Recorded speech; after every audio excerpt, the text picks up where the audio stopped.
संध्याकाळचं भोजन त्यांच्याकडून होतं, त्यांच्या हस्ते बाबाजींचं पूजन होत आहे। आपण सर्वांनी या पूजनाचा दर्शनाचा लाभ घ्यायचा आहे। सर्वत्र श्री चक्रधर स्वामी की जय, कृष्ण भगवान की जय।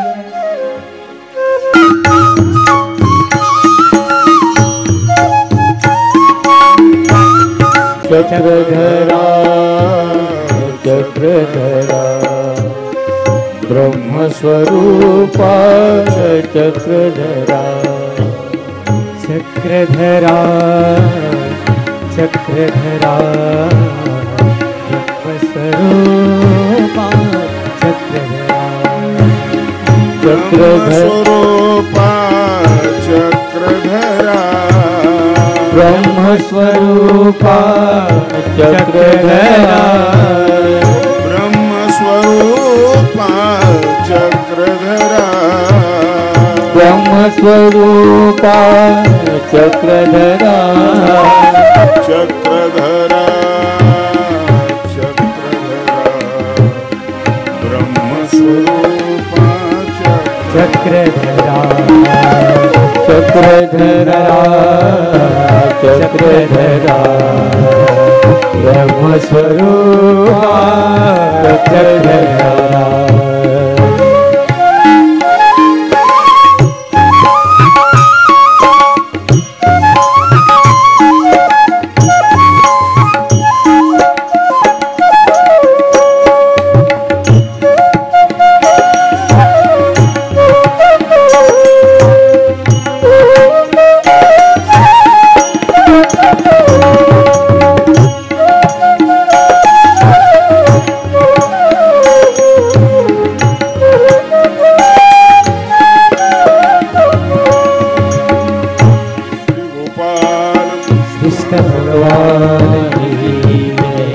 सुंदर भाषे येतात।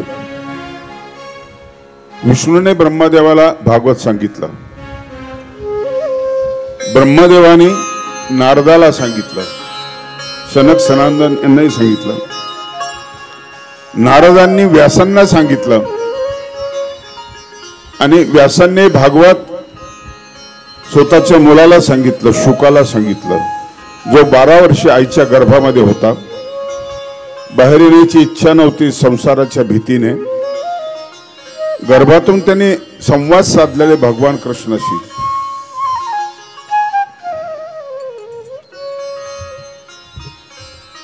गर्भामधल्या परीक्षितीला वाचवलं भगवान कृष्णाने। गर्भामध्ये शिरले असाही संदर्भ येतो। आणि शुकाचा हा मुलगा जन्म झाल्याबरोबर जंगलामध्ये निघून गेला। कपडे गिपडे अंगावर काही नव्हते, निघून गेला तो दिगंबर अवस्थेमध्ये। पुढे शौनिक आणि सूत यांचा संवाद आलेला आहे।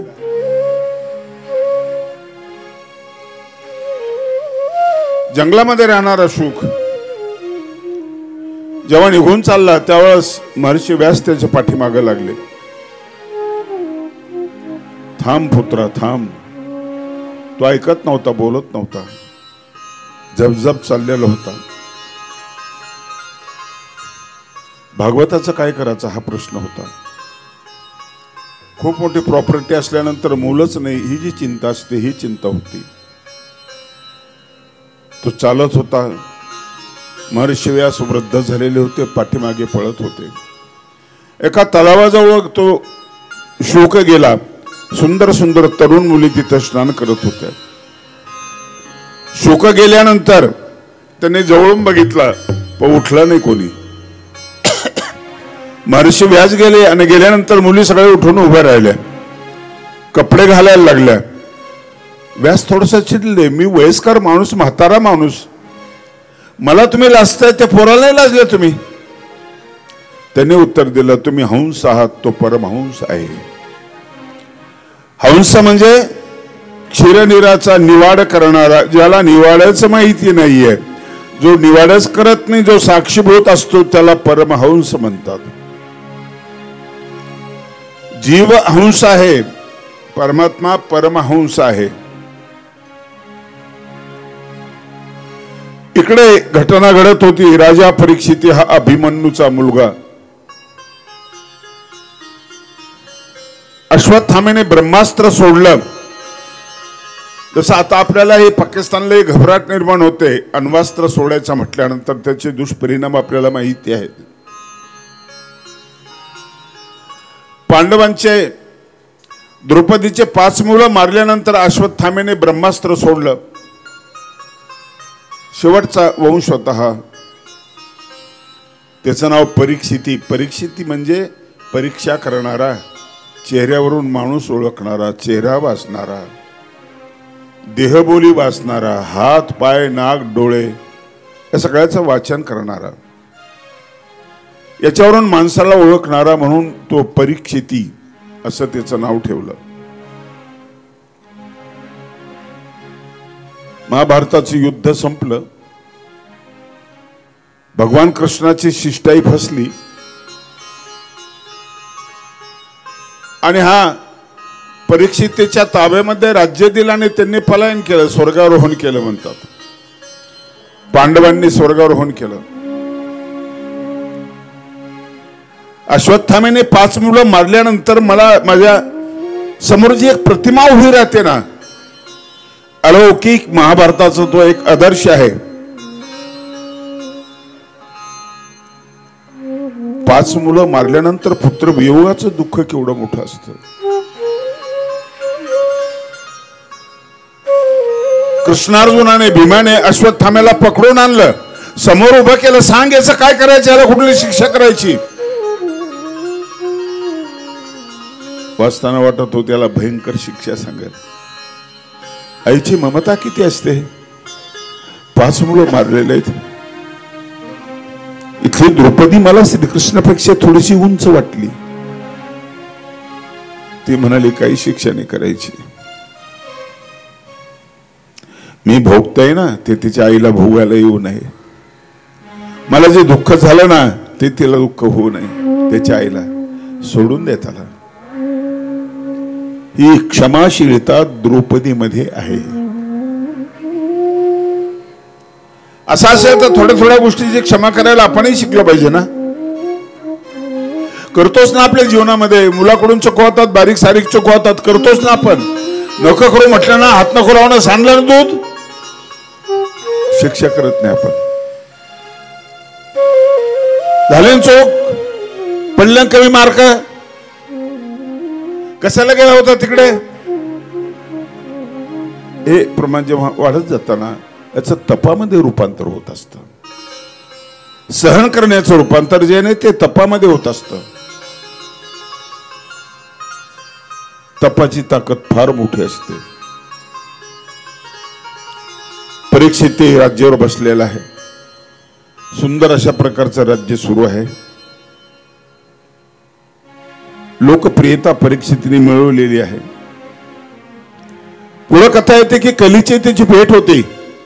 गाय बैल आहे ती भेट. हे सगळे रूपक आहेत हो कथेतले. हे काही बोलत नाही, हे रूपक असतात, न बोलता सांगणारे असतात. कलीला सांगितलं तू निघून जा इथून. तो म्हटला महाराज असं करू नका हो राजे. मी कुठे जाऊ, मला कुठेतरी जागा द्या ना, थोडी द्या जागा. त्यांनी 5 जागा मागितल्या. 5 जागा दिल्या त्याला. त्यातलं एक सोनं आहे, जुगार आहे, अमुक आहे, तमुक आहे, अशी जागा दिल्या.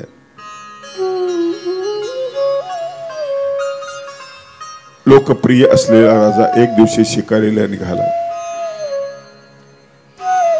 शस्त्रागारामध्ये गेला. आपल्या पूर्वजांनी जे शस्त्र जमवलेले ना, शत्रूंचे शस्त्र वगैरे दागिने काही आणले ते पाहण्यासाठी तिथे गेला. सोन्याचा एक मुकुट दिसला, छान वजनदार आकर्षक. तो मुकुट त्याने डोक्यामध्ये घातला. निघाला शिकारीला. कुसंग संग दोषेन साधू जातस्य विक्रया. स्वामींनी यातले बारकावे सांगितले की कोणाच्या अंथरुणावर बसायचं नाहीये, फार सहवास ठेवायचा नाहीये. कारण भावनाकण हे तुमच्यामध्ये संक्रमित होत असतात आणि त्याचा दुष्परिणाम तुमच्यावर होत असतो, न कळत. तुम्हाला काहीच कळत नाही, दुष्परिणाम होतो. एक साधू जेवायला जातो, चांदीचा तांब्या, चांदीचा ग्लास बघतो, जेवल्यानंतर ते मारतो, चोरतो, पिशवीत घेऊन जातो आणि रात्रभर विचार करतो, आतापर्यंत मी चोरी कधीच केली नाही, ही का चोरी केली. दुसऱ्या दिवशी येतो त्या घरी आणि ते विचारतो की हे चांदीने कुठून आणलंय. तर ते सांगतात मी असं ते व्याजामध्ये घेतलेलं आहे, ठेवलेलं होतं, त्याने पैसे दिले नाही, आम्ही ते असं केलेलं आहे. म्हटले मग अन्न तुम्ही असंच केलं असेल. म्हणे हो, आमचं अन्न असंच येतं, दुसऱ्या मार्गाने येतं, भ्रष्टाचाराच्या मार्गाने येतं, म्हणून माझ्यावर परिणाम झाला. हा परिणाम भूमीचा होतो, हा परिणाम कपड्याचा होतो, हा परिणाम काळाचा होतो, हा परिणाम पुरुषांचा होतो.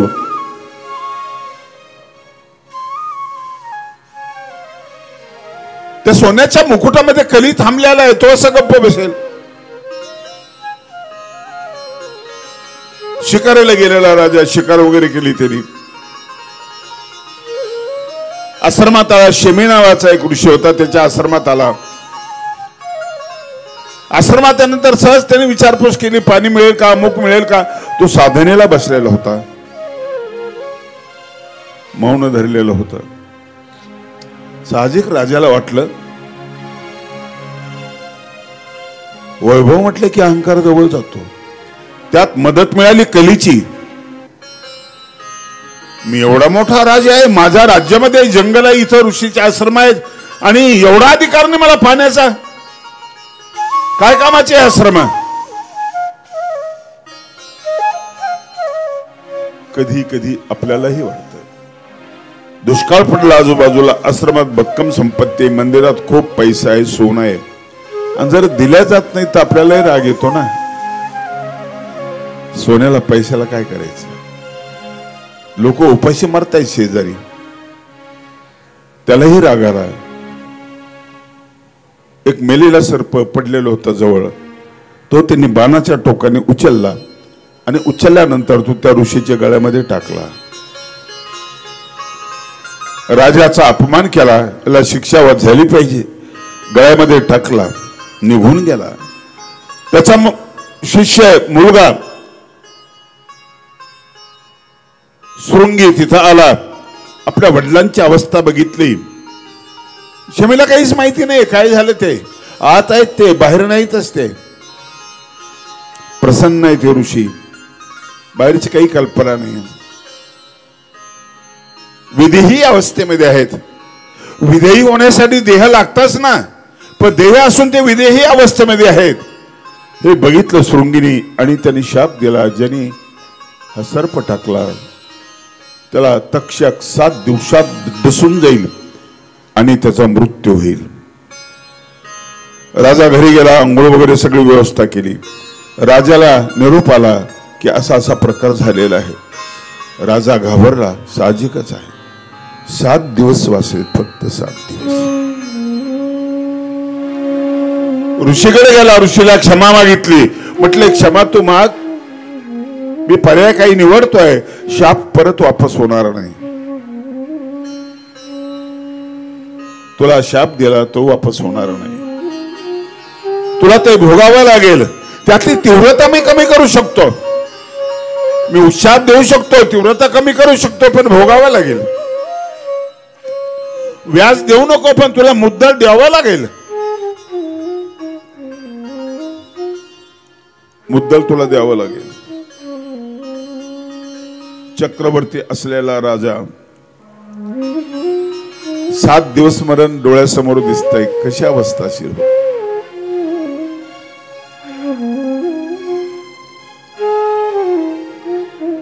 छोटीशी महत्वाची एखादी वस्तू जरी गेली तर आपल्याला जेवण जात नाही. सारखं ते टेन्शन असताना मृत्यूची भेट होणार आहे 7 दिवसामध्ये. जगायचंय, तो आहे तोपर्यंत. कसं जगणार. बरेच ऋषी मुनींना विनंती केली, कसं करायचं आहे.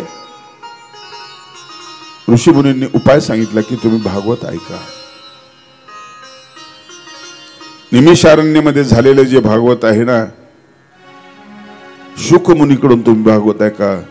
फक्त 16 वर्षाचे अत्यंत तेजस्वी आणि प्रसन्न असलेले शुक मुनी संसाराच्या बाहेर पडले, त्यांना संसाराची कुठली आच नाही, काही नाही, कसलं टेन्शन नाही, काहीच नाही, न सुद्धा आनंदामध्ये आहे. भगवान कृष्णाच्या चिंतनामध्ये आहे. ऋषी मुनी आले, 88,000 ऋषी होते असं ग्रंथ वर्णन करतात. 16 वर्षाच्या मुलाचं केवढं वर्चस्व, केवढी मोठी ताकद आहे. वयस्कर जपी तपी संन्यासी यांनी त्याचं भागवत ऐकावं, ऐकत नाही तू लोक अलीकडे. काही महाराज, वारकरी महाराज खूप छान बोलतात. आज तुम्ही आम्हाला पैसे देऊन बोलवता, खूप कमी लोक येतात, पण काही दिवसानंतर आम्हाला तुम्हाला पैसे द्यावे लागतील, तर तुम्ही याल, नाही तर तुम्ही कथा बी ऐकणार नाही, तुम्ही कीर्तन बी ऐकणार नाही. आणि खरं आहे, हे दिवस फार लांबचे दिवस नाही.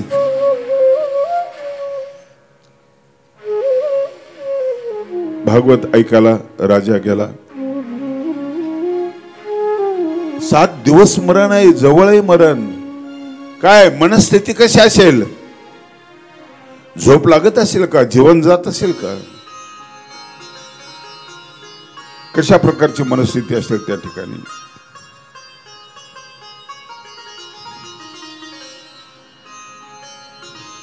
शुकाने भागवत सांगायला सुरुवात केली. भागवताचे नायक आहेत भगवान श्रीकृष्ण. आधीच्या छोट्या छोट्या काळात मी कुठलीही कथा सांगितलेली नाही, आत्मदेवाची कथा सांगितलेली नाही, धुंदकारीची सांगितली, गोकर्ण सांगितलं नाही, कुठल्याच कथा सांगितली नाही. मी सुरुवातीलाच तुम्हाला सांगितलं होते की मी त्यातले पैलून त्यातलं महत्वाचं बोलणार आहे. पूर्णपणे समर्पण झालेलं आहे राजा.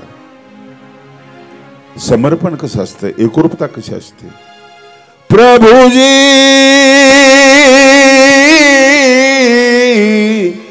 प्रभुजी तुम चंदन हम पानी पानी, प्रभुजी तुम चंदन हम पानी पानी, तुम चंदन हम पानी, प्रभु जी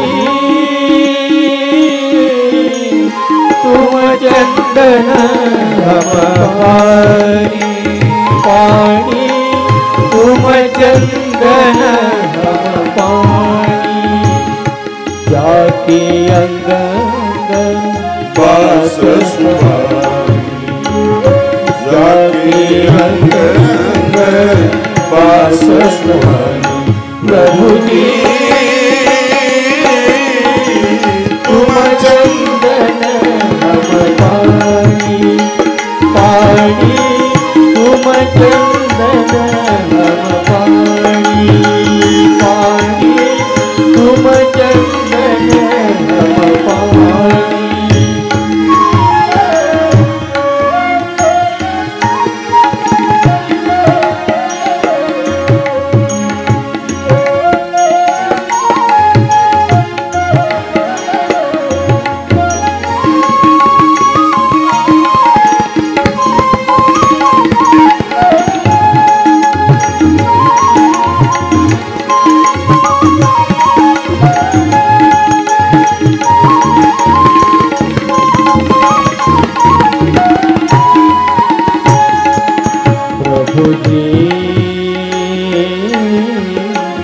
तुम घनवन हम मोरा मोरा, तुम घनवन हम मोरा, प्रभु जी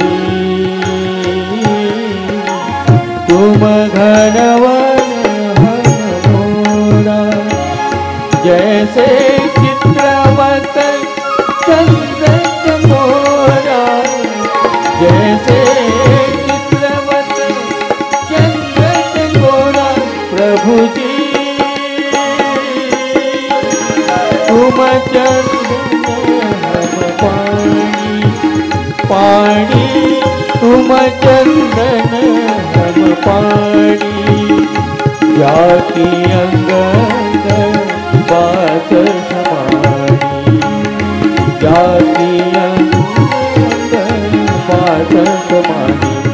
प्रभुजी तुम चंदन पाणी तुम चंदन हम पाणी तुम चंदन हम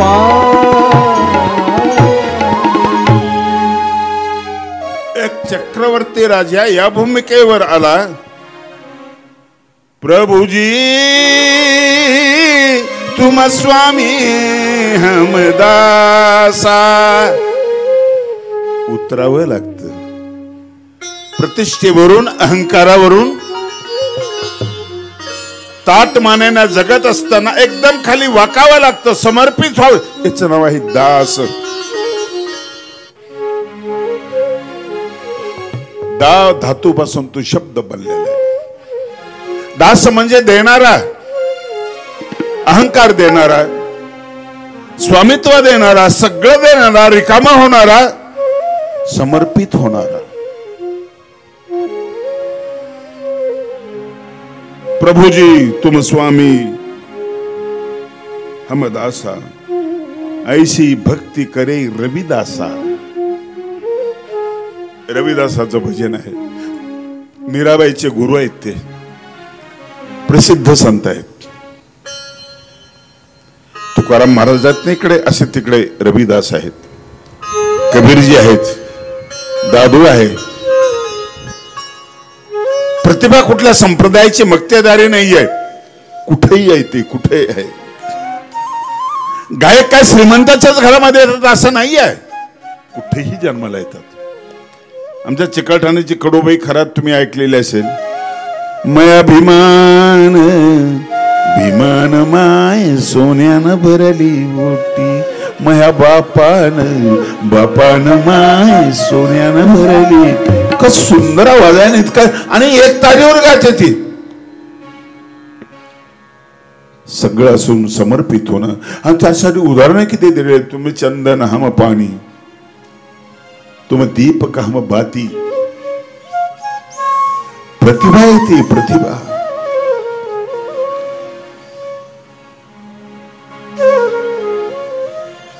भयाच्या जागा सगळ्या सुटल्या. भोगी रोग भयम सुखेक्षय भोग सोडले, सगळं सोडलं.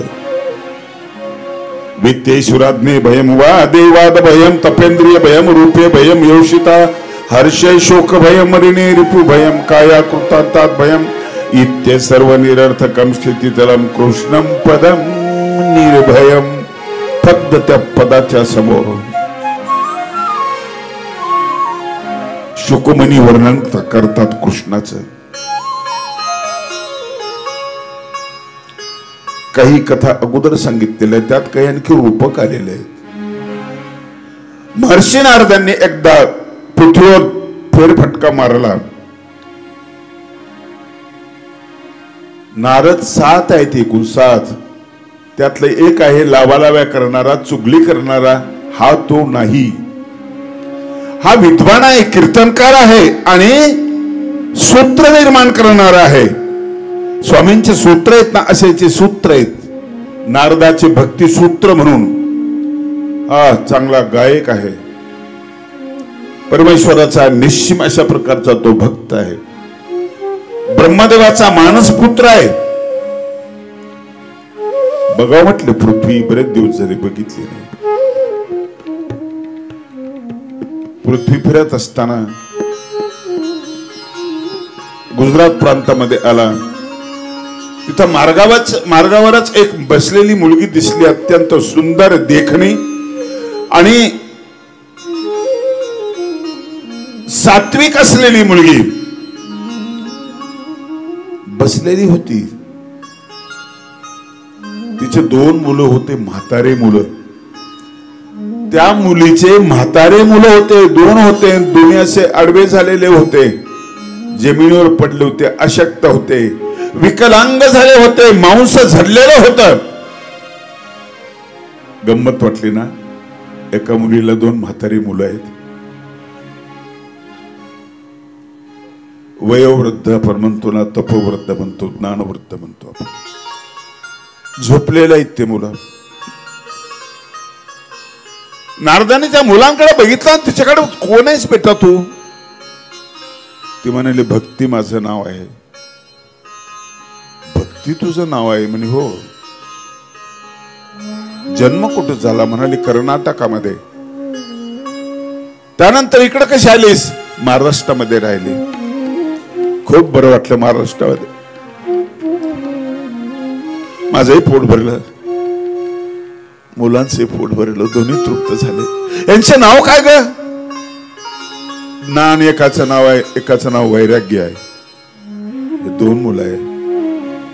पैठणला कसे तृप्त झाले? पैठणला विद्वान लोक आहेत, विरक्त लोक आहेत. माझ्या ज्ञानाची किंमत तिथल्या विद्वानांनी केली.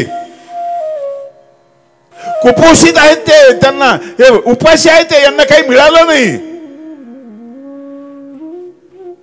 ज्ञानाची किंमत केली, त्याच्यावर चर्चा होत होती.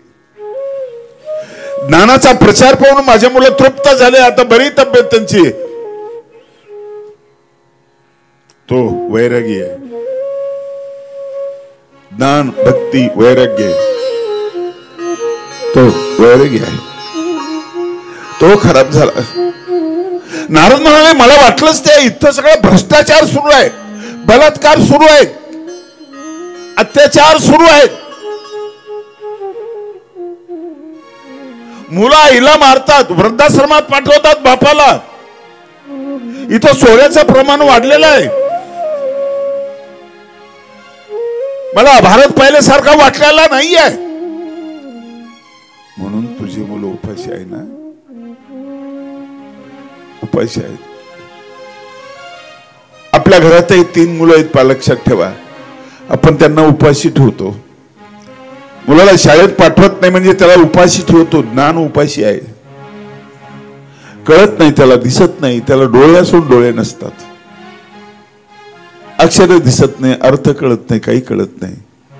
आपल्यातलं वैराग्य उपाशी आहे. आसक्तीमध्ये आपण इतके रमलो ना, इतके रमलो.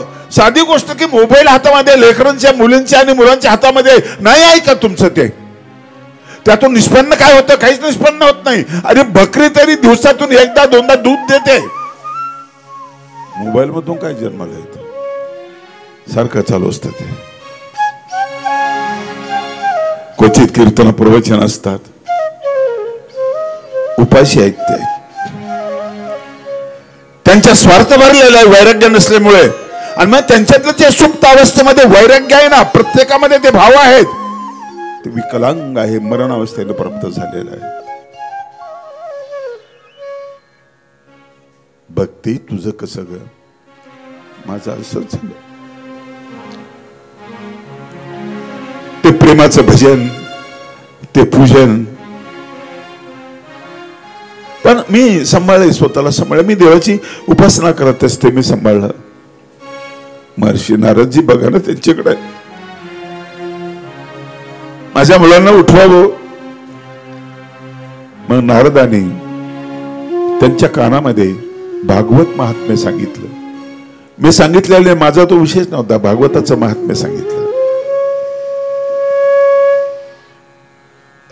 भागवत कथेमध्ये तो विषय सुरुवातीला येतो. एक मंगल येतं सुरुवातीला, मध्ये मंगल येतं आणि शेवटी मंगल येतं. आणि भागवताचं महात्म्य खूप सुंदर सांगितलेलं असतं. भागवतातलं वैराग्य शुकाचं. वैराग्य जो आहे त्याचं पोट भरलं होतं, तृप्त झाला.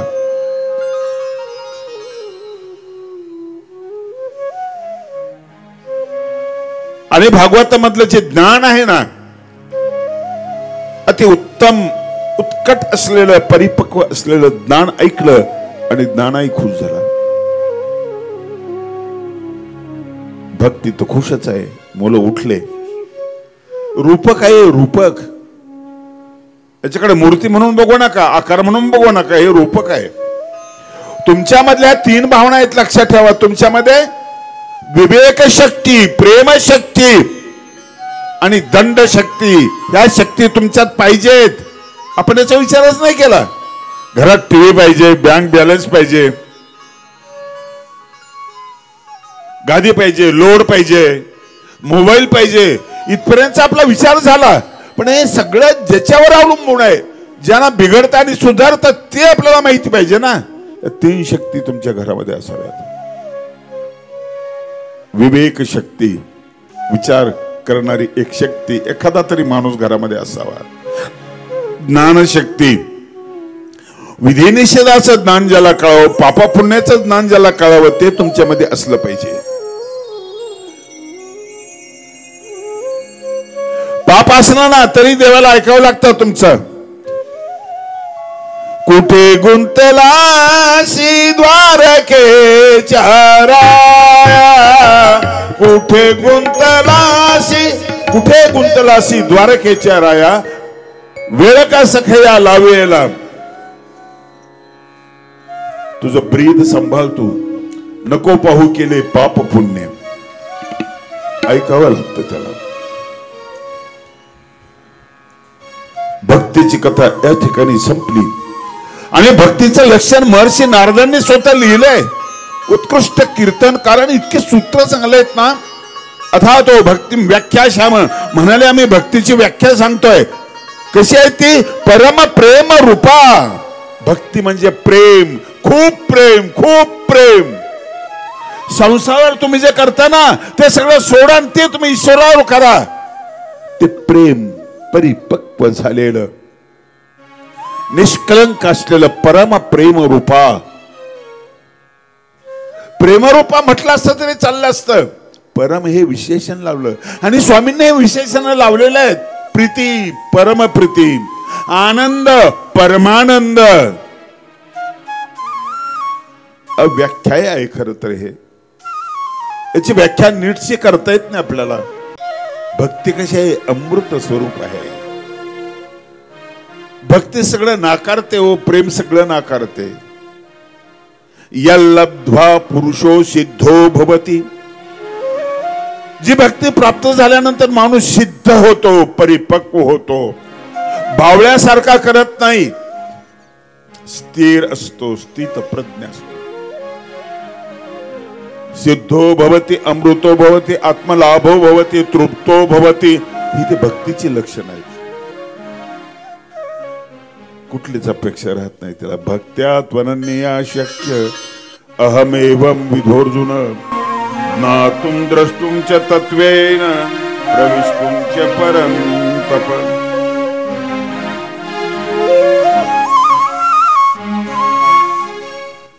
भारतात अनेक कटू अनुभव घेतल्यानंतर भक्तीला जी उपमा दिली ना ती प्रेमाची उपमा दिलेली आहे. प्रेम हे सर्वश्रेष्ठ आहे जगामध्ये, लक्षात ठेवा. माणसं गोळा करायचे ना, प्रेमाना माणसं येतात. प्रचंड गर्दी जमते ना पंढरपूरला. काय हो गर्दी, किती लाखो लोक असतात. निमंत्रण असतं का? पत्रिका असते का? सोय असते का? ठिकठिकाणी काही नाहीये. पाऊस डोक्यावर घेताना फिरतात आणि इतके नम्र झालेले असतात. नवरा बायकोला माऊली म्हणते, माऊली नवऱ्याला माऊली म्हणते. तुमचे संसारिक बंधन सगळे तुटलेले असतात. एकमेकांकडे किती आदराने बघतात हो. कुठलाच त्रास त्यांना सहन होत नाही असं नाही. सगळं पचवतात ते. कधी पचतं? प्रेमाने पचत असत.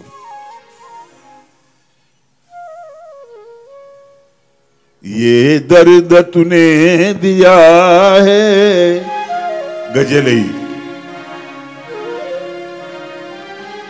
आईला मुलाने त्रास दिला ना, ती म्हणते जाऊ दे, तो मारलाय ना, तो त्रास दिला ना.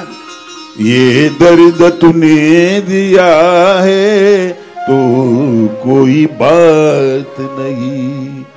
ये दर्द, ये दर्द,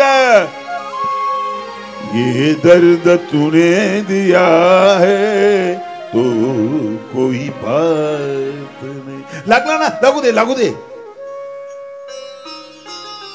प्रेम असतं आपलं. पाय लागला, अरे लागू दे, काही हरकत नाही.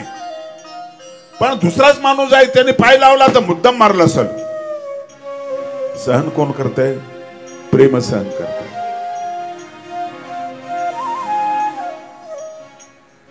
प्रेम सगळ्यात महत्वाचं आहे. शरीर सगळ्यात महत्वाचं आहे. मग शरीरावर चालता पैलवान आहे, ताकद आहे, नाही चालत का? एक प्रसंग असा येतो की तो आडत्याच्या दुकानावर पोते उचलायचं काम करतो. अरे पटेल, ये इधर का माल इधर रखो. खरं तर तिथला मालक इतका मरतुकडा असतो ना, याच्यात ताकद खूप असते, पण याच्यापेक्षा त्याच्याकडे असलेल्या पैशात जास्त ताकद असते. पैसा मोठा आहे, शरीरापेक्षा पैशात ताकद जास्त आहे. पैशात ताकद जास्त आहे का? पैशापेक्षा ज्ञानात ताकद जास्त आहे. ज्ञान हे श्रेष्ठ आहे. ज्ञानातच जास्त आहे का? ज्ञानापेक्षा जास्त ताकद सत्तेमध्ये आहे. अडाणी लोकांनी संस्था काढल्या ना, काहीच येत नाही त्यांना. प्राध्यापक ठेवलेत पैसे देऊन. काही मंत्री असे आहेत ना, आरोग्य मंत्री होतात ना, काही पत्ता नसतो आरोग्याचा. शिकलेली माणसं ताब्यामध्ये असतात. सत्तेच्या अधीन होतात सगळे. तो वक्ता नाही, काही नाही, काही नाही. एशाम न विद्या न तपो न दानम ज्ञानम न शीलम न गुणो न धर्म. ते मृत्यूलोकी ते अशा तऱ्हेने सगळं आहे. सर्वे गुणा कांचनम आश्रयन्ते. तोच वर्णन करतो, तो स्तुती करतो. हे भाट लोक असतात ना, राजा लोकांकडे भाट होते, आताही भाट आहेत, मंत्र्यापेक्षा हुशार आहेत, पण त्यांना ती स्तुती करावी लागते. एका राजाने भाट न्यायला शिकारीला गेले. शिकारीला गेल्याबरोबर त्यांनी बाण मारला. राजाने शिकार साधली. महाराजांचा विजय असो, महाराजांचा विजय असो. काय महाराज तुमचा नियम हो, अर्जुनासारखा बाण चालवला तुम्ही. तू कधी अडचणी सापडतो, कोणी तू मार्ग काढतो. एकदा म्हटलं या पक्षाला मारतो बरं का, लक्षात ठेव. भाट म्हटला मारा महाराज, तू मारणार. याने बाण सोडला, पक्षी उडून गेला. आता काय करायचं? तरी स्तुती केली. महाराज कमाल आहे तुमची, विजयी असा महाराज, महाराजांचा जय जयकार असो. अरे आता का? अचानक तुमच्या अंतःकरणामध्ये दया निर्माण झाली महाराज, आणि तुम्ही बाण चुकवला आणि त्या पक्षाला तुम्ही वाचवलं.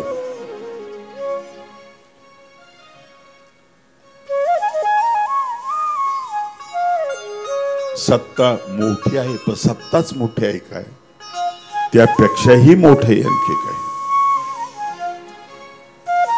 धनानंदाने चाणक्याचा अपमान केला. अरे सामान्य शिक्षक आहे, तू काय करशील?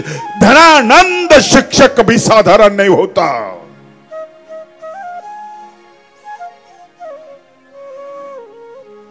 त्या सम्राटाला, त्या दरबाराला, लोकांना हादरा देणारं ते वाक्य होतं. शिक्षक कभी साधारण नहीं होता. आणि उलटून टाकलं त्याने राज्य. जवळ असलेल्या एका मुलाला राजा बनवलं. सत्तेमध्ये ताकद आहे. मग सत्तेतच ताकद आहे का? प्रेमामध्ये सुद्धा ताकद आहे.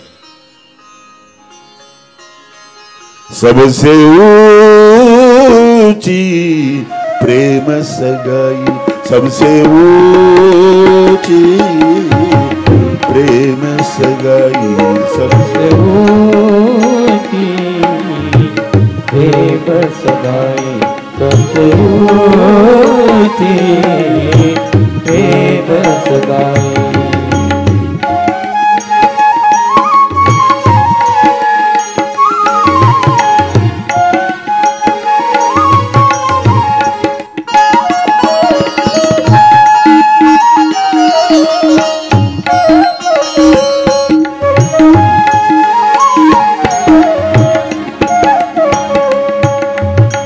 दुर्योधन का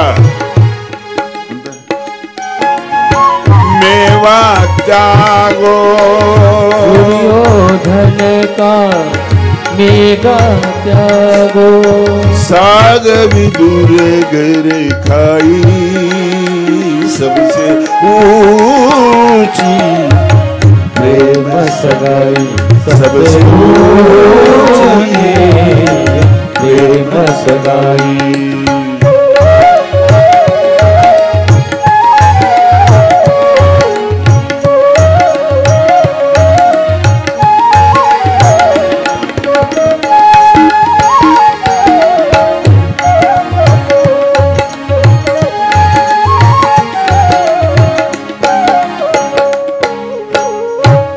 कृष्ण कुठं कुठं उचलायचा ना असतो कुठं कुठं हे मला सांगायचंय तुम्हाला.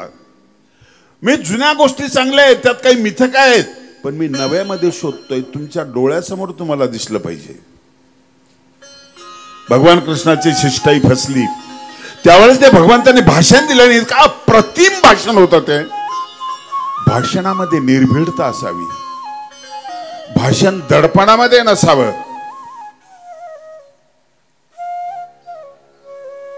समोर एखादा सत्ताधीश बसलेला आहे त्याच्याकडे पाहून नसावं. त्याला आवडलं असं बोलतात पण तसं नाही आहे. लोकांना बरं वाटावं यासाठी असावं का खरं वाटावं यासाठी असावं. तुम्ही खरंच बोलत जा, बरं बोलत जाऊ नका. अप्रतिम भाषण. पांडुरंग शास्त्री आठवले यांनी सुद्धा त्या भाषणाचं कौतुक केलं, अप्रतिम कौतुक केलं. भीष्म, द्रोण आणि कृपाचार्य समोर त्याला झापलं, दुर्योधनाला झापलं. हे महाराज, धृतराष्ट्र महाराज, याला बाजूला करा, हा दुष्ट आहे. हा कृष्ण जेव्हा स्पष्ट बोलतो ना, कुठल्या नेत्याच्या स्वरूपामध्ये, कुठल्या कोणाच्या स्वरूपामध्ये आहे तो, त्याला वाढवा, त्याला मदत करा. कृष्ण गेलेला नाहीये, विचाराच्या स्वरूपात तो गीतेत आहे. कुठला साहित्यिक मरत नाही, तो त्याच्या लिखाणामध्ये असतो, शब्दामध्ये तो असतो. म्हणून परवा मी माझ्या प्रवचनात बोललो, मला परिवार विचारू नका. माझे पुस्तक, हा माझा परिवार आहे. 40 पुस्तक आहेत माझे. 100 पर्यंत न्यायचे जर जगलो तर तो माझा परिवार आहे. मार्गस्थाचा पहिला भाग आहे, त्याच्यात मी स्पष्ट सांगितलेलं आहे मी मांसाहारी होतो. या पंथात नव्हतोच तो काय करू मी. घर मांसाहारी होतं. माझं पुस्तक माझा परिचय देईल, मी मांसाहारी होतो. तुम्हाला लाज वाटेल, तुमचं प्रेम आहे माझ्यावर, तुम्ही सांगणार नाही ते खोटं आहे सगळं. माझा परिवार खरं बोलणार आहे. तिसऱ्या भागातही खूप बोलणार, दुसऱ्या भागातही बोललो मी. 2 भाग झाले प्रकाशित. कृष्ण सत्य बोलतो म्हणून तो दैवी पुरुषाच्या लक्षणानं सांगतो. अभयम सत्व संशुद्धीर ज्ञान योग व्यवस्थिती दानम दमश्च यज्ञश्च स्वाध्यायस्तप अर्जवम. सत्य म्हणून तुम्हाला मी सांगितले की राम सत्याच्या रस्त्यानं चालतात, बिलकुल रस्ता चुकत नाही. पण सत्य कृष्णाच्या रस्त्यानं चालतं, कितीही वाकडं चालू द्या. स्वतः रस्ता निर्माण करणारा श्रीकृष्ण आहे. कुठल्याही पैलूने बघा तुम्ही, त्याची उंचीच तुम्हाला दिसेल. आहे ओळखा, पण ओळखत नाही. एक आजी आहे, अडाणी आहे, नातू शहरमध्ये शिकायला आहे. पत्र येतं मुलाला, पोस्टमन आणतो, पत्र दाखवतो. आजी त्यांनी 100 रुपये मागितले बरं का. माझ्याकडे कशाचे रे बाबू पैसे. माझा देव कृष्ण आहे, कृष्ण पाठवून त्याला पैसे. पोस्टमन हसतो, म्हातारी किती वेडी आहे. आता कुठे कृष्ण ना आता कुठे काय.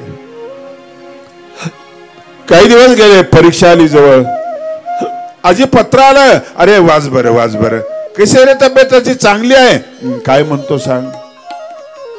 त्याने 400 रुपये मागितले. आजी बोर्डाची परीक्षा आहे त्याची. तुला माहित नाही का रे, मी काही करत नाही आता, माझ्याकडून कामही होत नाही, कुठून पैसे देऊ रे. पोस्टमनला किंवा आली. पोस्ट ऑफिस मध्ये गेला. पोस्ट मास्तरला म्हटला, साहेब असा वेळ मुलगा चांगला आहे बरं का, गुणवान आहे मुलगा, अभ्यास करतोय. आजीला जर म्हटलं की त्याने पैसे मागितले, म्हणते माझ्याकडे कुठं पैसे आहे, कृष्ण पाठवून देईल. वेडी आहे, वेडी आहे ती, देव वेडी आहे. अशी वेडी माणसं. मला एक म्हातारी भेटली हो, दीक्षित बाई, 85 वर्षाचं वय. चालता येत नव्हतं, रांगत रांगत चालली. मी देवाकडे चाललो, मला बघितलं. ए बुवा थांब. म्हटलं काय आजी. मला चक्रधर स्वामींची भेट घडून दिसेल ना, तुम्ही तुला नवरा करीन बरं करे.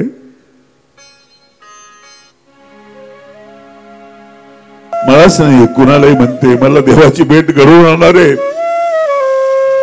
85 वर्षाची बाई बायको होते. काय साठी? देवाच्या भेटीस. रस्ता वेगळा असेल हो. पोस्ट मास्तर म्हटला, अरे पैसे द्यायला पाहिजे. पोस्ट मास्तरने पैसे दिले. पैसे पोहोचले त्याला, त्याचं पत्र आलं, पैसे मिळाले.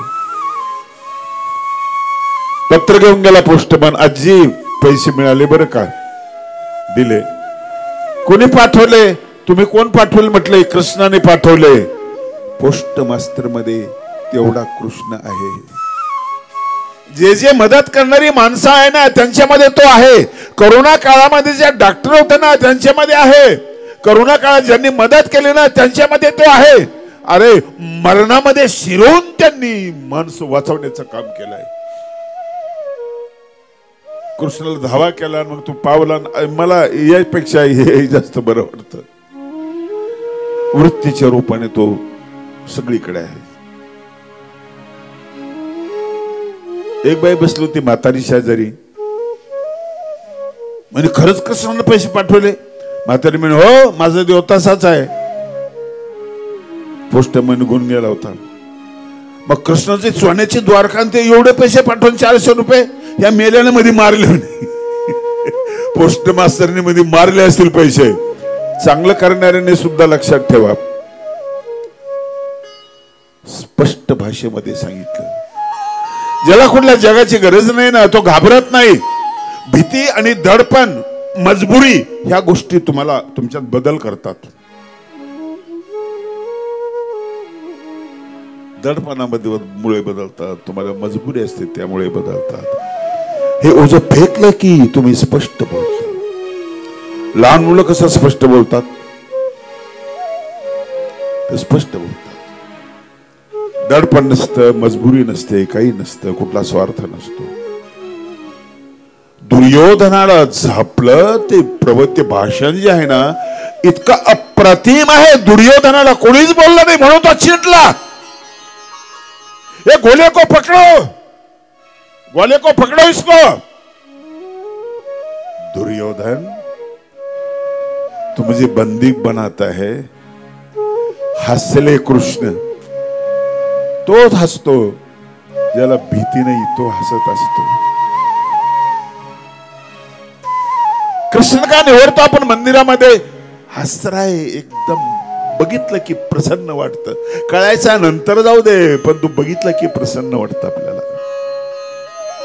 हा कुठं कुठं विखुरला हे आपल्याला बघायचंय. ते त्याला मिटलं दुर्योधनाला, कृष्णा जेवून जा माझ्याकडे. त्यावेळेच वाक्य आहे, दोनच माणसं जेवतात, जो भिकार आहे ज्याच्या घरी खायला नाही तो, आणि जो घाबरतो तो.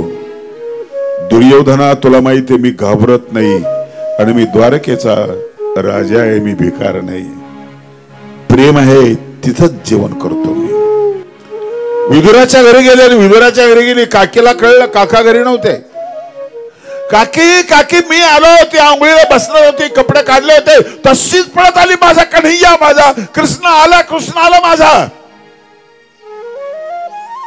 केळाची टोकरी आणली, समोर बसली, कृष्णाला बसवलं. केळ सोलते, गाबा आपण खाते. केळाचं कातड कृष्णाकडे देते. कृष्ण कात पोट भरलं त्याचं, केळाचे पोत्र खो खो पोट भरलं. साग विदूर घर खाई. साग म्हणजे साल,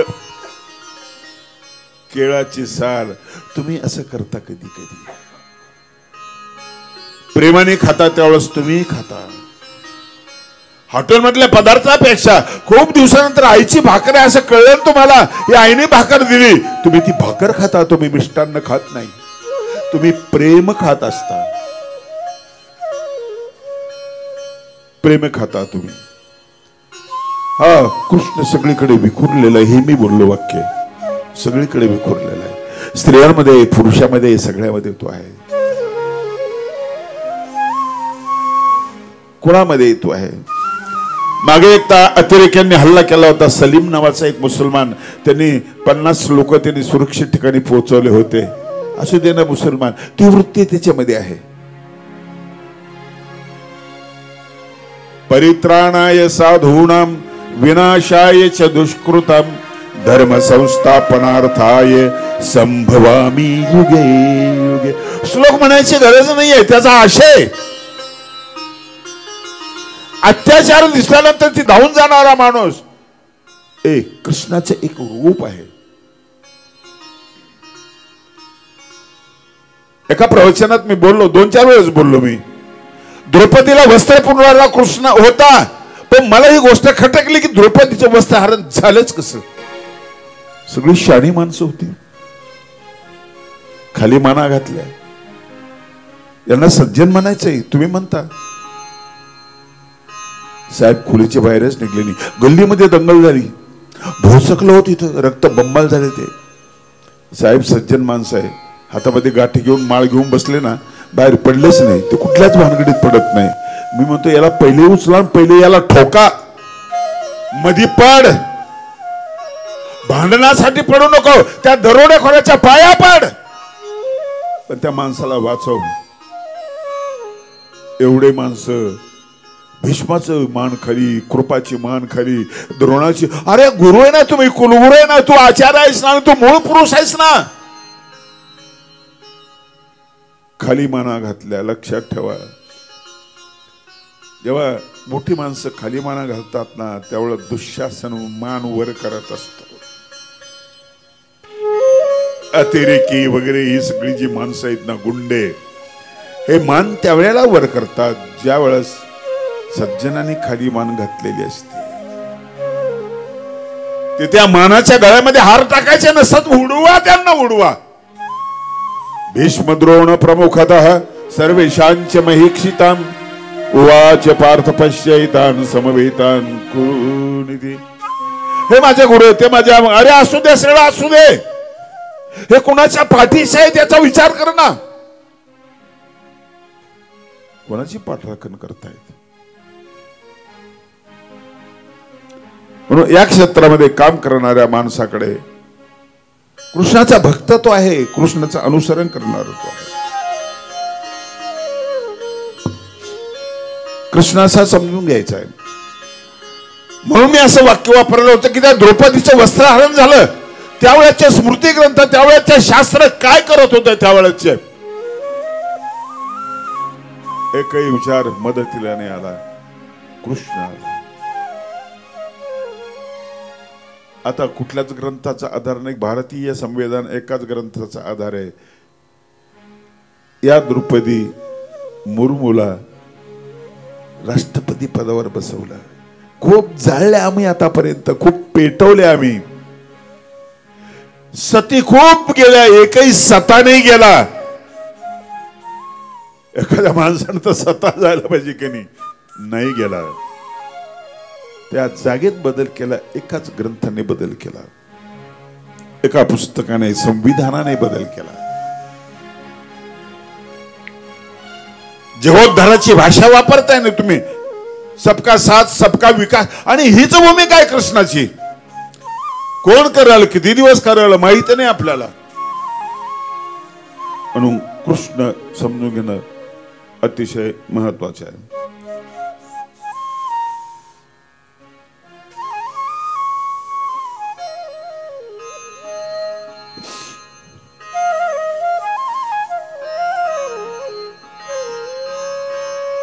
भक्ती, ज्ञान आणि वैराग्य ह्या भावना प्रत्येकामध्ये आहेत.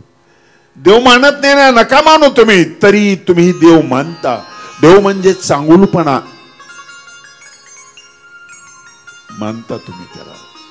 जात बघत नाही, प्रांत बघत नाही, काही बघत नाही. चांगुलपणा, तिथं तुम्ही झुकता, तिथं तुम्ही नतमस्तक होता.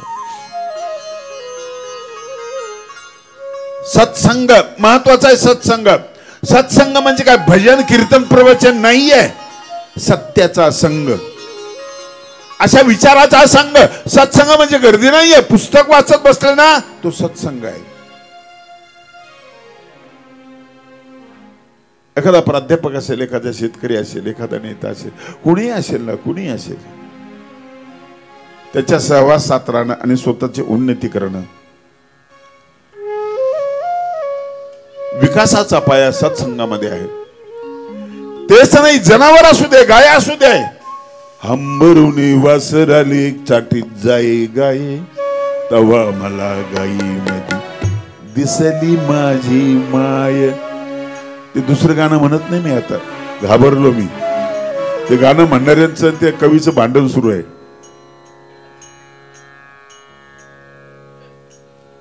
म्हणायचं तर मी आई तुझी म्हणतो, माझी म्हणत. ज्ञानेश्वरांनी कुठलं रियालिटी घेतलेलं नाही, कुठलं बांधन घेतलं नाही. पीएचडी खूप लोकांनी केले, काही घेतलेलं नाहीये. संत उदार उदार संत उदार आहेत. कवीचं नाव घ्यायला पाहिजे, मी नाही असं म्हणत नाहीये, पण तो तरी किती वेळेस घेईल बेटा, किती वेळेस घेणार ते तरी नाव. पण कविता छान आहे. त्या कवितेत कृष्ण आहे. देवकी परमानंदम 2 वेळा सांगितलं मी काल. देवकीला परम आनंद देणारा जो विचार, जी कविता आहे, जी आहे ना, सत्संग आहे. गाईच्या पाठीवरून हात फिरवा ना, आनंद वाटेल, मजा वाटेल तुम्हाला. फुललेलं फुल पाहना तुम्ही, बघा तिकडं, अरे वेचाच जा, क्षणाक्षणाला आनंद, इकडं काही तिकडं काही. पाण्याचा झुळझुळू अनावर बघणार तुम्ही. पावसाच्या धारा बघितल्या दुपारी, मस्त वाटतं मला. ओढे नाले असे भरून वाहू लागले, मस्त वाटलं मला. आमच्या संगीताताईच्या शेतामध्ये आहे मी. स्वच्छ भाळ बघा, पाण्याकडे बघा, अग्नीचं तेज बघा, हे सगळं बघा. सत्संग आहे हा. सत्संगाला कुठला आकार नसतो, कुठलं स्वरूप नसतं. म्हणून चांगली कविता ऐका, ते तुम्ही सत्संग आहे. ऐका, सत्संग आहे. मी बाबासाहेबांवरचं गाणं म्हटलं 2-3 ठिकाणी. मला त्रास झाला, त्रास तर होतोच. ते कशाला म्हटलं तुम्ही? मला आवडलं. त्या कवितेमध्ये मला सत्संग मिळाला.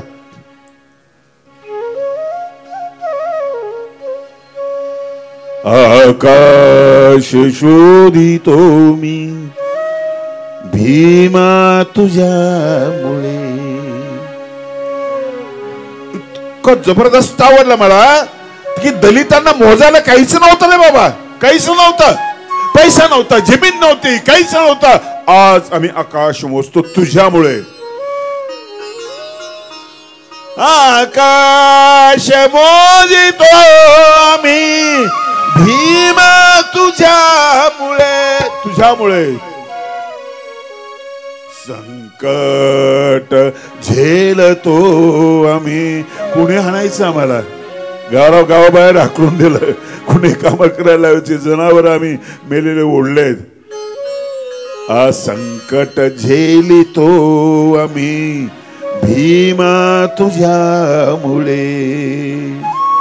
आज बळाला आम्ही संकट, काय कळत होतं आम्हाला, दिशाच नव्हती. बंदूक नको आम्हाला, अनुभव तो नको रे. शब्दाने शब्दाने शब्दाने मारितो आम्ही भीमा तुझ्यामुळे. आकाश मोजी. केवढं मोठं व्यापक आकाश आहे.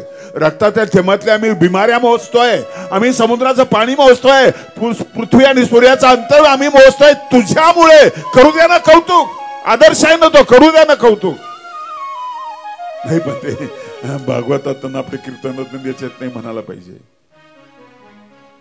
अरे काय शब्दामध्ये सामर्थ्य आहे, आणि त्या चुकीचं नाही ना. शब्दी सामर्थ्य आहे ते चक्रधर स्वामींनी म्हटलेलं आहे. गंमत अशी की चक्रधर स्वामींवर श्रद्धा आहे बाबासाहेब आंबेडकरांची. ज्यावेळेस ते हैदराबादला गेले ना, गेल्यानंतर प्राध्यापक भुसारी यांचं घर बघितलं, त्यात लायब्ररी बघितली, मानवभावांचे पुस्तके, आणि त्यांनी सगळे पुस्तकं मला ते घेतले, आगाशासारखे गाडीत टाकले, निघून गेले, नागपूरला निघून गेले. वाक्य आहे त्यांच्या लेखनामध्ये, मानव संप्रदायाबद्दल माझ्या हृदयामध्ये आदराचं स्थान आहे.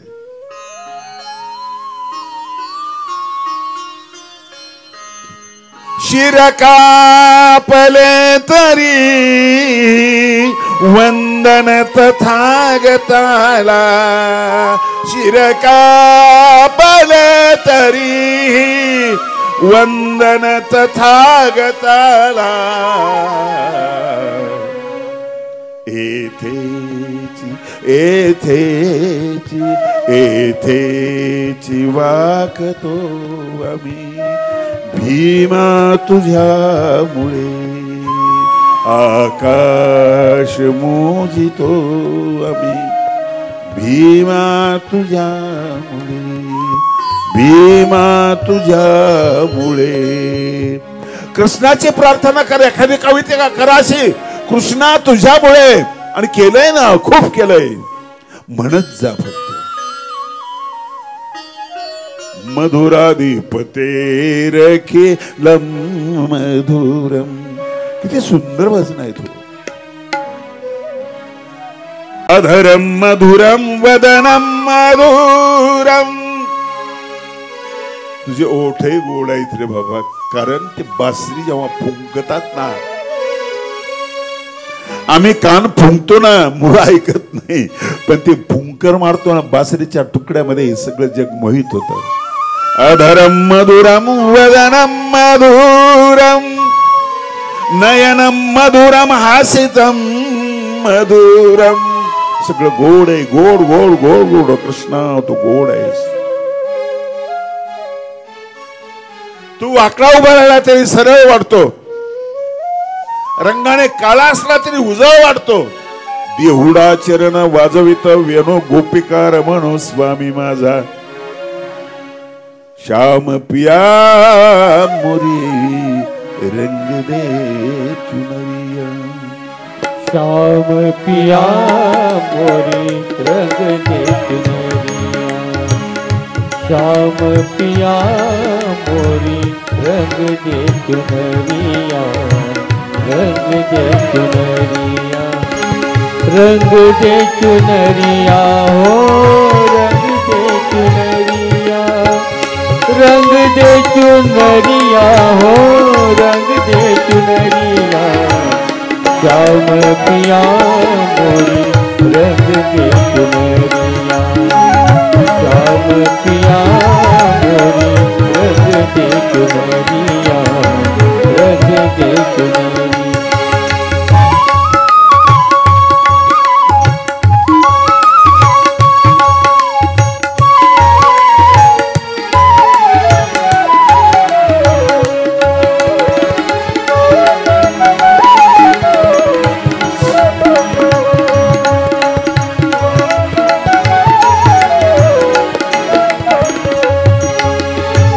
ऐसी रंग दे के रंग नाही छूटे.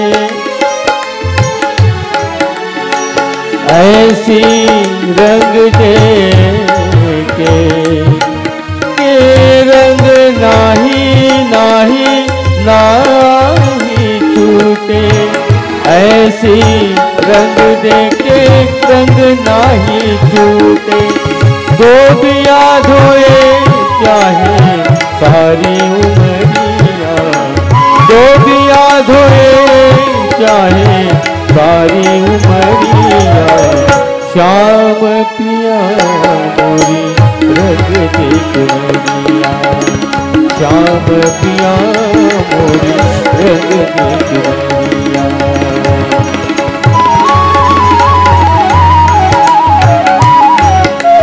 जल से पतला कौन है, कौन भूमि से भारी, कौन अगन से तेज है, कौन काजल से काली. जल से पतला पतला पतला, जल से पतला ज्ञान है और पाप भूमि से भारी. क्रोध अगन से तेज है और कलंक काजल से कारी. मीरा के प्रभु गिरिधरी नागरी. मीरा के प्रभु गिरिधरी नागरी. हरि चरणन में लागी उमरिया. प्रभु चरणन में लागी उमरिया. श्याम पिया मोरी रंग दे चुनरिया. श्याम पिया मोरी रंग दे चुनरिया.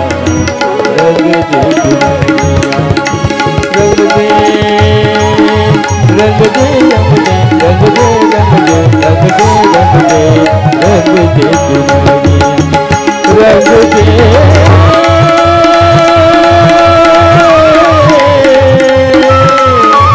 रंग दे रंग दे रंग दे श्याम पिया रंग दे चुनरिया रंग दे चुनरिया रंग दे चुनरिया रंग दे कृष्ण जीवनामध्ये ज्ञान भक्ती वैराग्य तिन्ही गोष्टी आहेत. पेशव्यांचा काळ होता, त्या अगोदरचे बरेच मुस्लिम राजे होते, विलासामध्ये जगलेत. ते विलासात जगणाऱ्या माणसावर संकट आलं ना, तो हारतो. देवगिरीचा रामदेव राजा होता ना, फार धार्मिक वातावरण होतं, तेही जास्तच झालं जरा.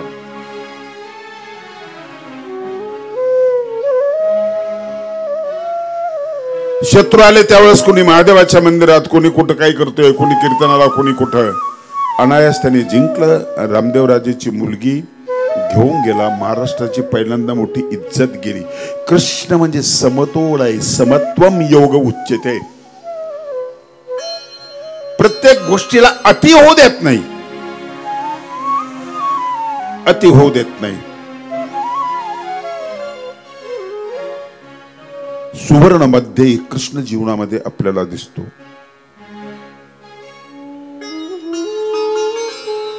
राज्यातले घेतले पण स्वार्थ नाहीये, ज्याचं त्याला देऊन टाकलं.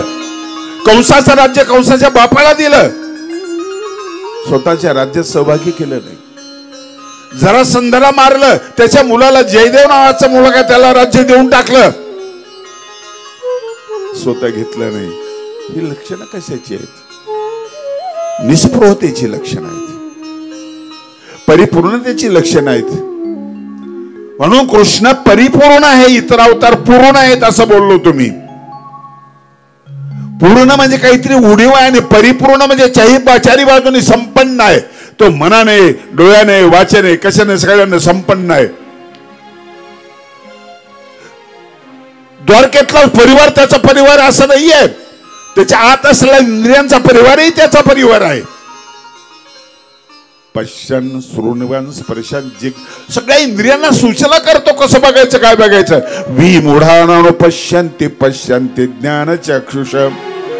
मूर्ख माणसाला पाहता येत नाही, ज्ञानी माणसाला पाहता येतं. डोळ्यांनो पाहायचं शिका तुम्ही.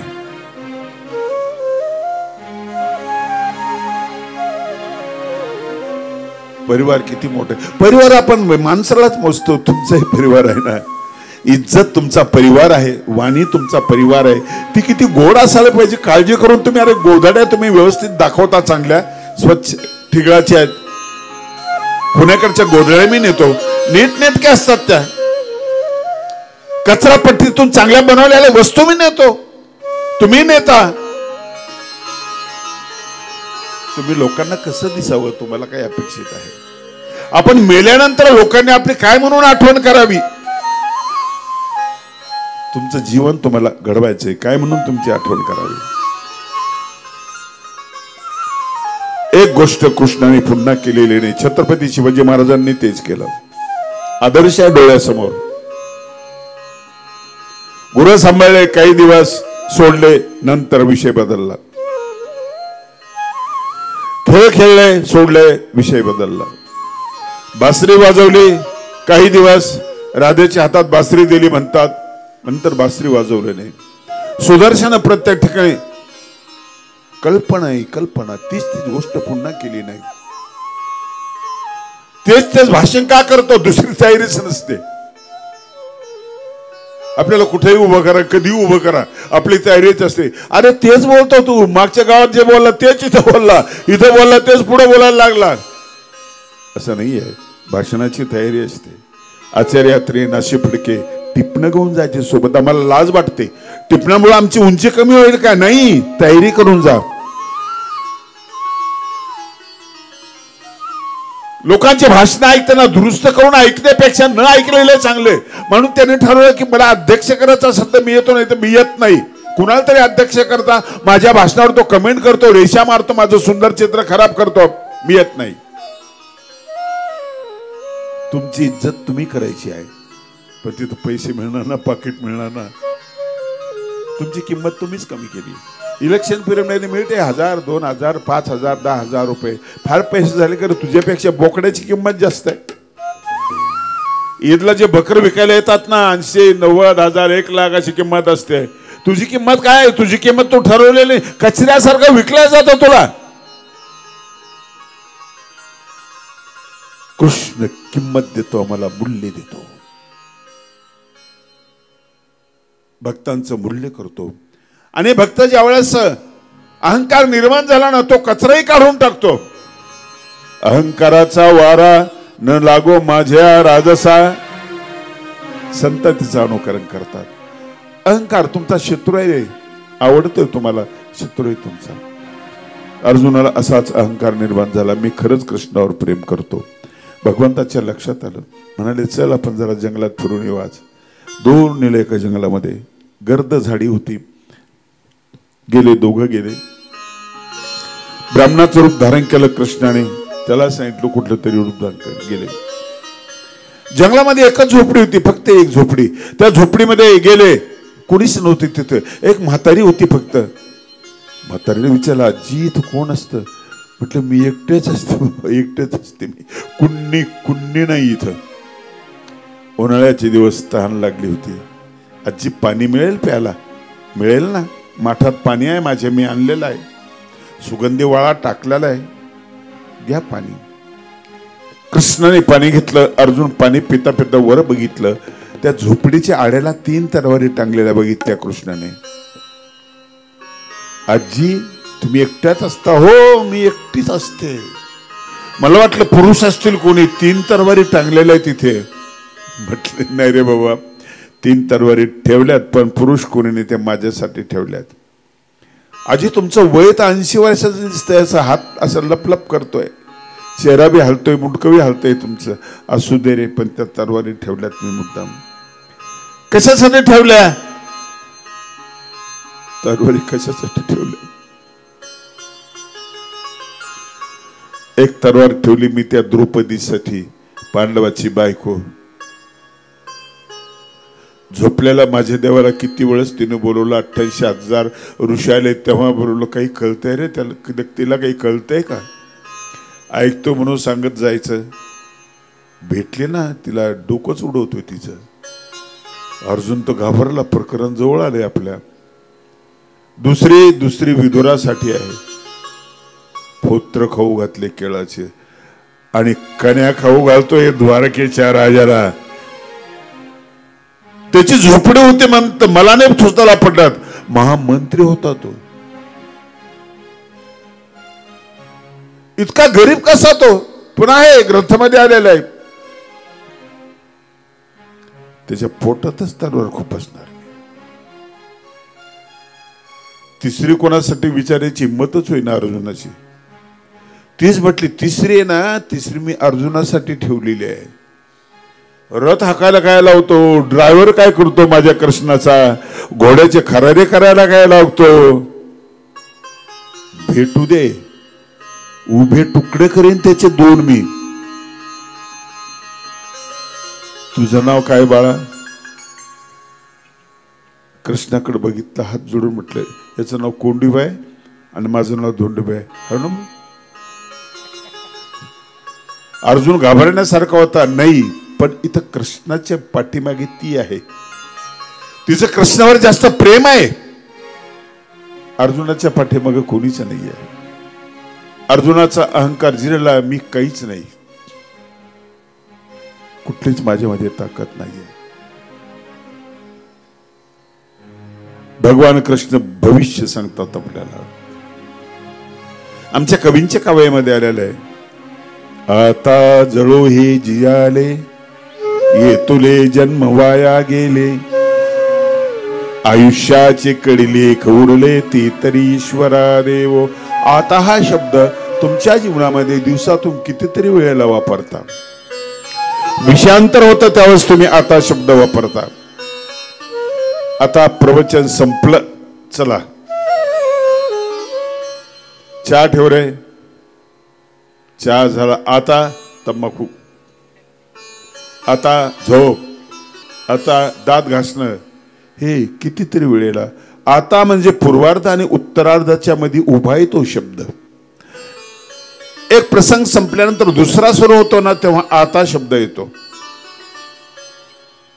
आता काय करायचं? परीक्षेला असंच झालं की शाप मिळाला, 7 दिवसात मी मरणार, आता काय करायचं? तुकोबाने फार सुंदर उत्तर दिलंय. आता तरी पुढे हाची उपदेश, नका करू नाश आयुष्याचा, नका करू नाश आयुष्याचा, नका करू नाश आयुष्याचा. करुणात उपदेश, नका करू नाश आयुष्याचा, नका करू नाश आयुष्याचा, नका करू नाश आयुष्याचा. सकळांच्या पाया माझे दंडवत, सकळांच्या पाया माझे दंडवत, सकळांच्या पाया माझे दंडवत, सकळांच्या पाया माझे दंडवत. आपुलाले चित्त शुद्ध करा, आपुलाले चित्त शुद्ध करा, आपुलाले चित्त सुख करा, आपुलाले चित्त सुख करा. गोड अभंग आहे, मला आवडतो. शिवीदेवांनी सांगितलं दंडवत करून सहित पाया पडतो तुमच्या. आता पुढे काय? नेमकं आपल्याला सुचत नाही. खूप आपल्याला अपघात झालेले असतात, अपमान झालेला असतो, नुकसानी झालेले असतात. तेव्हा सुधारणार कधी तू? आता काय करायचं? महत्वाचा विषय सुरू होतो. ज्ञानेश्वरी लिहून झाली, 9200 ओळी लिहिल्या. आता शब्द आला. आता विश्वात्मके देवे, येणे वाग्यज्ञ तोषावे, तोषोनी मज द्यावे पसाये दान.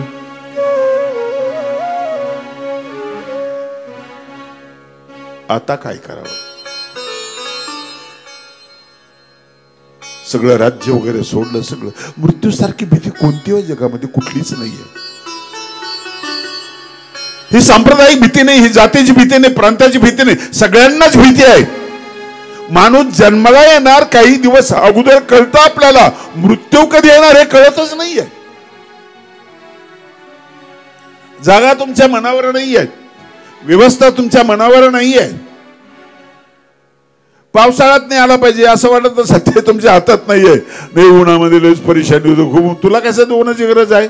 कधीही येतो, कल्पनाच येत नाही तिच्या अगोदर. 7 दिवसामध्ये येणार आहे. कृष्णाची कथा. कृष्णाला विचारतोय ते यादवांची वंशावळी सांग बरं.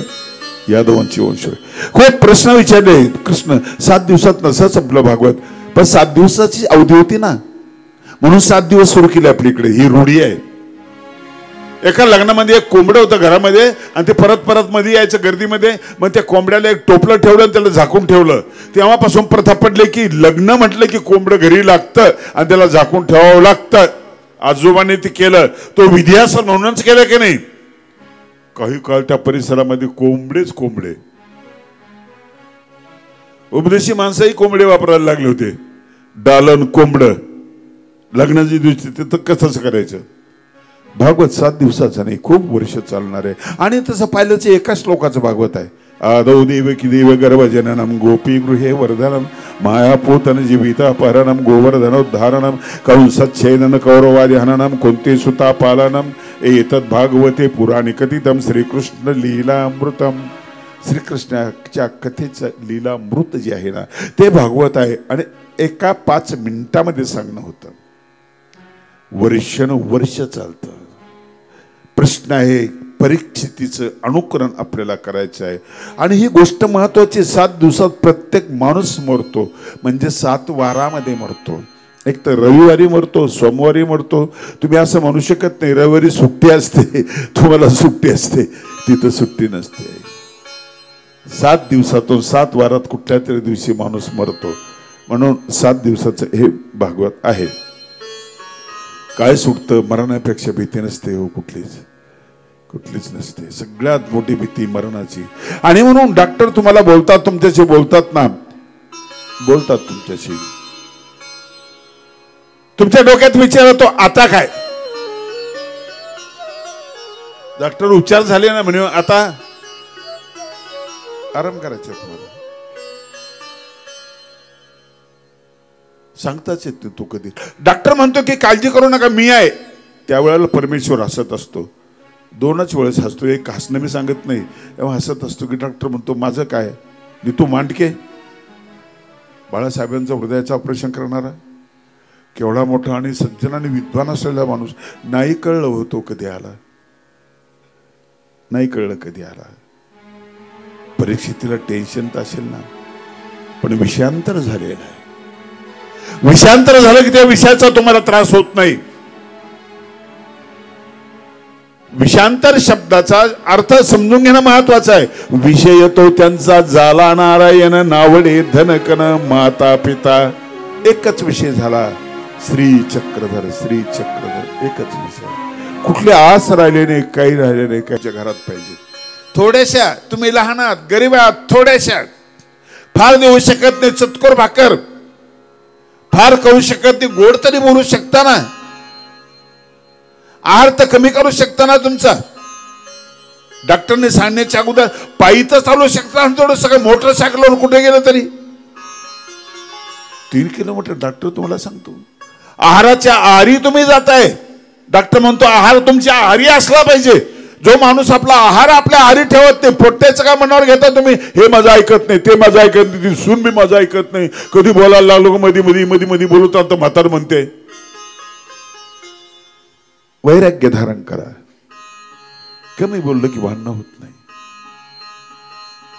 म्हणून 3 शक्ती तुमच्या घरामध्ये पाहिजे. भक्ती, सासू सासरा मोठ्याची भक्ती, प्रेम. वैराग्य, स्वतःच्या गरजा कमी करा, दुसऱ्याला मदत करा. आणि ज्ञान, गरजेपुरता डोळसपणा. नाही तर तुमच्या हातामध्ये घड्याळ आहे आणि दुसऱ्याला विचारता टाइम पहा बरं काय झाला, भांडली कशाला मारायला. एकच विषय फक्त परीक्षिती पुढे. राजा कसा असावा? रडत नाही बसला.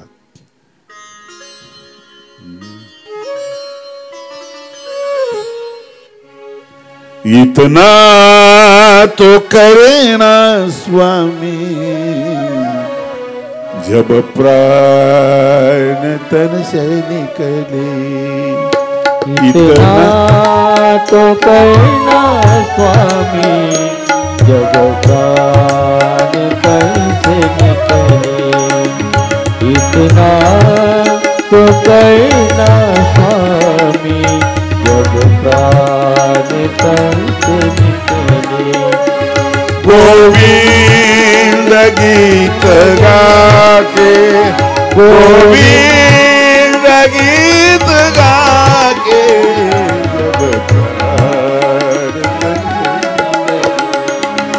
इतना तो करना स्वामी जब प्राण तन से निकले. गोविंद नाम लेकर, गोविंद नाम लेकर, गोविंद नाम लेकर जब प्राण तन से निकले. इतना तो करना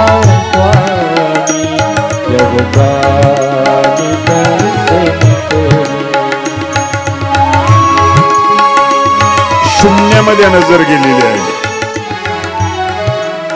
शरीराची पर्वा नाही असलेल्या शरीरातून बाजूला झाले. विदेह शब्द मी तुम्हाला सांगितलं बाजूला झालेले आहे. फक्त समोर कृष्ण आणि कृष्णाची मूर्ती, त्यातल्या लीळांची आठवण. श्री गंगाजी का तट हो, श्री गंगाजी का तट हो, यमुना का वो शवट हो.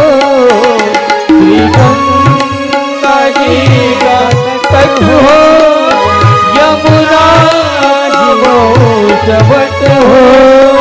मेरा सावरा निकट हो, जब प्राण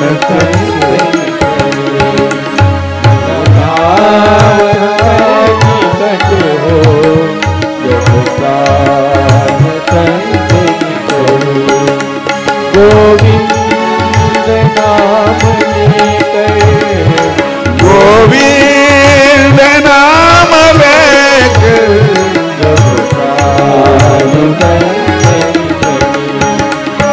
इतना तो कहना स्वामी, जब प्राण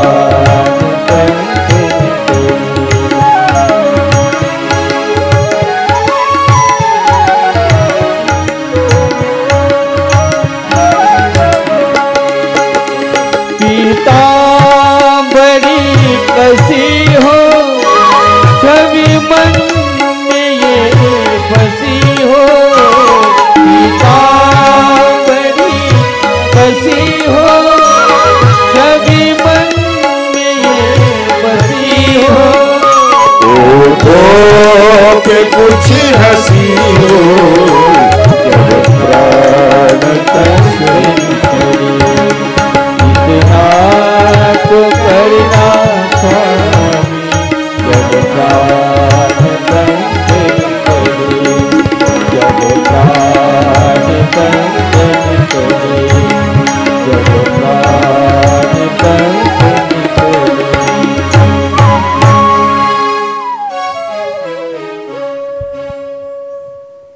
परमेश्वराच्या अगोदरच मध्ये ते विलीन झालेले, समर्पण झालेलं आहे. असं ज्या ज्या वेळेला वाटतं ना, त्याच वेळेला आता जळो ही जी आली. वाटतंय कधीतरी तुम्हाला, प्रत्येकाला वाटतं काही लाज नाही या धंद्यामध्ये, सोडला धंदा, त्यात पडलो त्यातही काही लाज नाही, सोडलं ते. घरासाठी खूप केलं, काही उपकार नाही, सोडलं ते, डोक्यातलं सोडलेलं आहे. आणि जग कसं आहे, खूप चांगलं आहे, खूप सुंदर आहे, अमुक आहे तमुक आहे, काय त्या कवितानं काय ते सुंदर, सगळं सगळं फार फार फार सुंदर असतं ते. एक दिवस म्हणतं की काही लाज नाही जगामध्ये, काही लाज नाही. आता काय करायचं? आताच्या नंतर उत्तर म्हणजे भागवत आहे, लक्षात ठेवा. वेळ संपला आपला. मंडळी आली, त्यांचे आभार. पाऊस नाही आला, त्यांचे आभार. आरती कुंज बिहारी की, गिरिधर कृष्ण मुरारी की. आरती कुंज बिहारी की, गिरिधर कृष्ण मुरारी.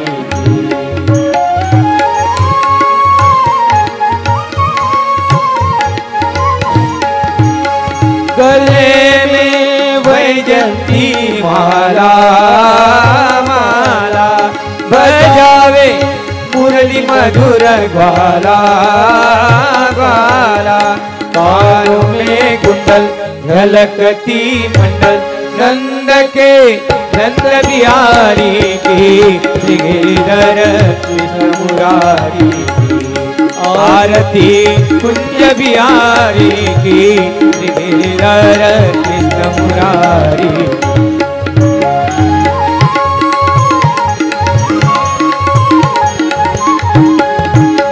कनक सया मोर मुकुट विलसे, विलसे.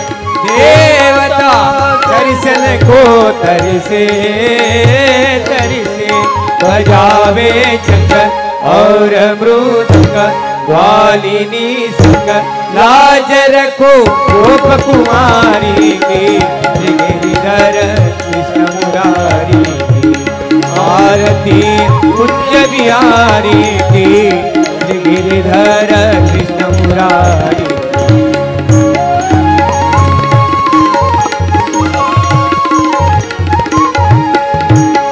गगन सम कांति झलक काले काले ये मूर्ति चमक रही बिजली बिजली भवर समलक कस्तूरी तिलक छबिल की ओ बनवारी की गिरिधर कृष्ण मुरारी आरती पुण्य बिहारी की गिरिधर कृष्ण मुरारी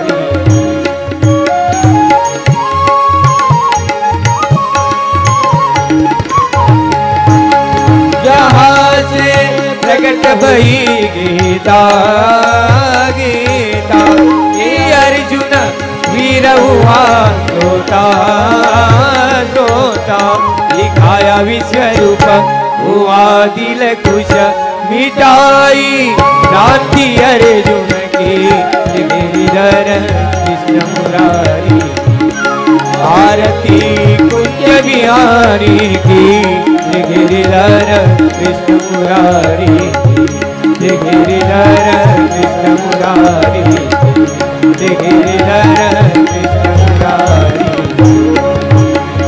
त्वमेव माता पिता त्वमेव त्वमेव बन्धु सखा त्वमेव विद्याधरं त्वमेव त्वमेव सर्वं मम देव देव त्वमेव सर्वं मम देव देव त्वमेव सर्वं मम देव देव श्री गोपाल कृष्ण भगवान